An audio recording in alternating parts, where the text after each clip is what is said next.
bombastic side-eye, criminal offensive side-eye. Tapi bohong.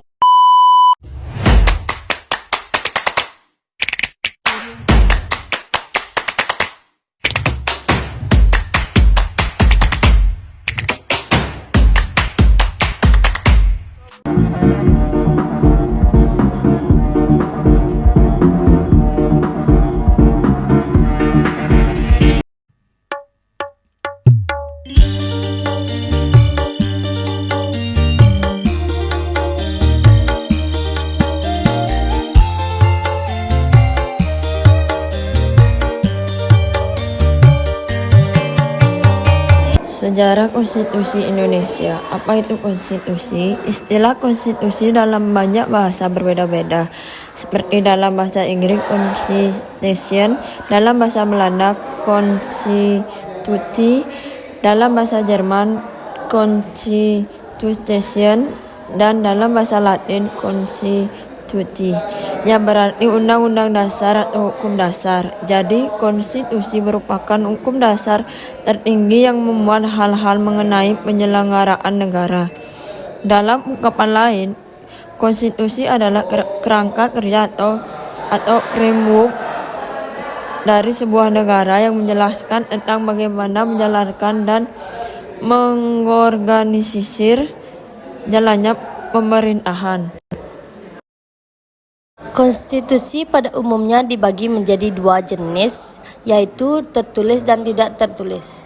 Konstitusi tertulis adalah aturan-aturan pokok dasar negara, bangunan negara, dan tata negara yang mengatur kehidupan satu bangsa di dalam persekutuan hukum negara.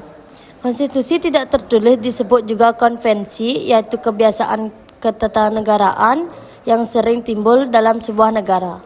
Contoh konvensi dalam ketatanegaraan Indonesia antara lain pengambilan keputusan di MPR berdasarkan musyawarah untuk mufakat, pidato presiden setiap tanggal 16 Agustus 1945 di depan sidang paripurna DPR, dan sebelumnya MPR bersidang, presiden telah menyiapkan rancangan bahan-bahan untuk sidang umum MPR yang akan datang itu. Hampir semua negara memiliki konstitusi tertulis, termasuk Indonesia berupa Undang-Undang Dasar atau UUD 1945. Sedangkan negara yang dianggap tidak memiliki konstitusi tertulis adalah Inggris dan Kanada. Di kedua negara ini, aturan dasar terhadap semua lembaga-lembaga kenegaraan dan semua hak asasi manusia terdapat pada adat, kebiasaan, dan juga tersebar di berbagai dokumen. Di Inggris misalnya memiliki dokumen bersejarah seperti Magna Carta Libertatum atau 1215, The Habeas Corpus Action 1670, dan The Bill of Rights 1689. Dokumen-dokumen ini dikategorikan sebagai konstitusi tidak tertulis, yang mengatur di antaranya tentang jaminan hak asasi manusia rakyat Inggris. Para pendiri bangsa telah sepakat menyusun sebuah undang-undang dasar sebagai konstitusi tertulis dengan segala arti dan fungsinya. Undang-undang dasar adalah naskah yang memaparkan rangkaian dan tugas-tugas pokok dari badan-badan pemerintahan suatu negara dan menentukan pokok-pokok cara kerja badan-badan tersebut. Di dalam negara yang menganut paham demokrasi, undang-undang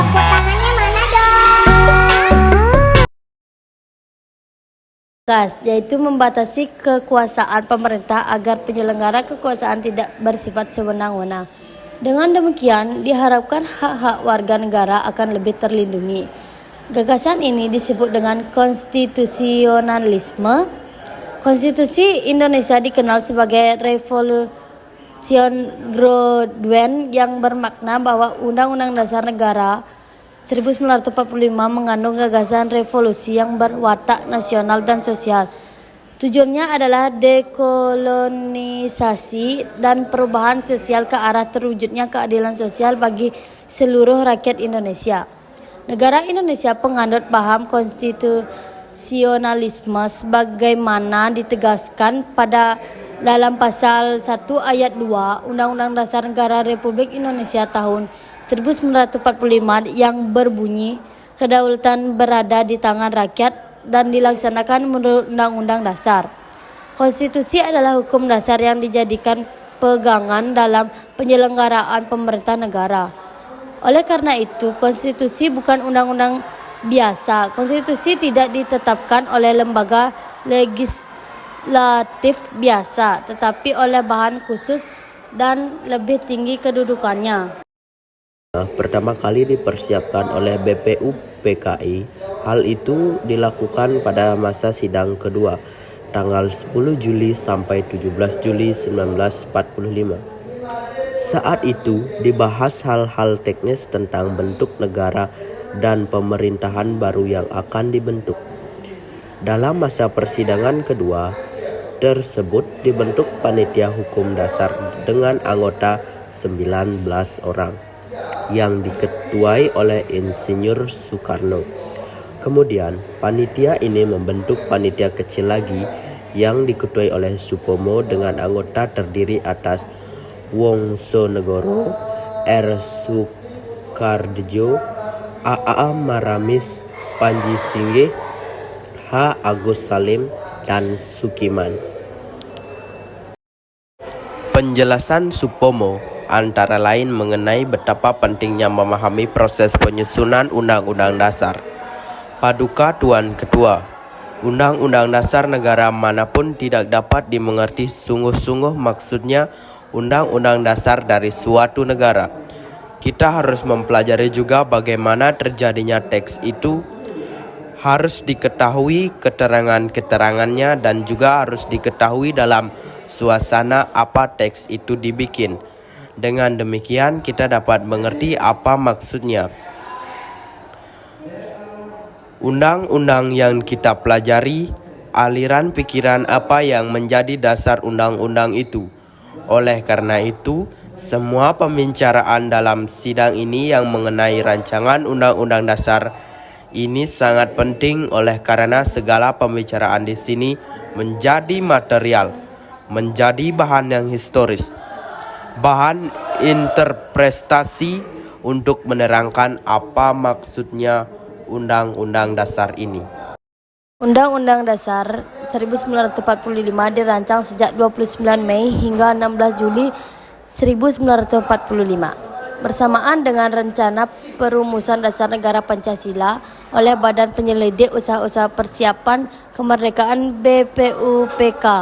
Pada 18 Agustus 1945 atau sehari setelah Ikrar Kemerdekaan, Panitia Persiapan Kemerdekaan Indonesia atau PPKI mengadakan sidangnya yang pertama kali dan menghasilkan beberapa keputusan penting seperti pengesahan Undang-Undang 1945 yang diambil dari RUU yang disusun oleh Perumus pada 22 Juni 1945 dan juga dari Panitia Perancang Undang-Undang tanggal 16 Juli 1945 memilih Ketua Persiapan Kemerdekaan Indonesia Soekarno sebagai Presiden dan Hatta sebagai wakilnya. Pada sidang tanggal 15 Juli 1945 dilanjutkan sidang tanggal 15 Juli 1945 dengan acara pembahasan rancangan Undang-Undang Dasar. Saat itu, Ketua Perancang Undang-Undang Dasar yaitu Soekarno memberikan penjelasan tentang naskah yang dihasilkan dan mendapatkan tanggapan dari Mohatta. Lebih lanjut, Supomo sebagai panitia kecil perancang Undang-Undang Dasar diberi kesempatan untuk memberikan penjelasan terhadap naskah Undang-Undang Dasar. Penjelasan Supomo antara lain mengenai betapa pentingnya memahami proses penyusunan Undang-Undang Dasar. Paduka Tuan Ketua, Undang-Undang Dasar negara manapun tidak dapat dimengerti sungguh-sungguh maksudnya Undang-Undang Dasar dari suatu negara.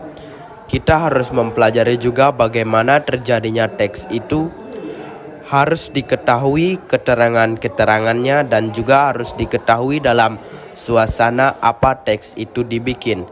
Dengan demikian kita dapat mengerti apa maksudnya. undang-undang yang kita pelajari, aliran pikiran apa yang menjadi dasar undang-undang itu. Oleh karena itu, semua pembicaraan dalam sidang ini yang mengenai rancangan undang-undang dasar ini sangat penting oleh karena segala pembicaraan di sini menjadi material, menjadi bahan yang historis, bahan interpretasi untuk menerangkan apa maksudnya undang-undang dasar ini.